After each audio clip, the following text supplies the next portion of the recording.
দেশের মানুষকে ক্ষতি করার জন্য, দেশের ক্ষতি করার জন্য, দেশকে ধ্বংস করার জন্য, সেটা আজকে এই রায়ের মাধ্যমে প্রমাণ হলো।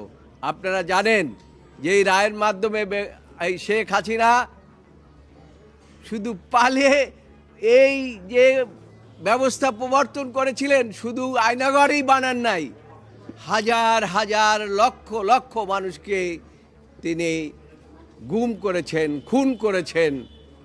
শুধু তাই নয়, লক্ষ লক্ষ মানুষের বিরুদ্ধে মামলা মোকদ্দমা দিয়ে দমিয়ে রাখার চেষ্টা করেছিলেন। সেই থেকে আমার মনে হয় আজকে আমরা মুক্তি পেলাম এবং দেশের সর্বোচ্চ আদালত প্রায় 8 দিন পর্যন্ত এই মামলাগুলো শুনেছেন।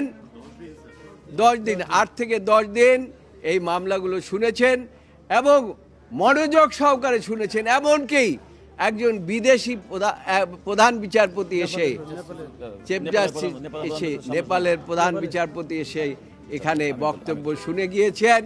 কাজেই আমরা মনে করি এই জাজমেন্টটি এই দেশের জন্য একটা মাইল ফলক এবং আজকে যে বিচার বিভাগ স্বাধীনভাবে দায়িত্ব পালন করতে পেরেছে তা হচ্ছে শেখ হাসিনা পালিয়ে যাওয়ার ফলে।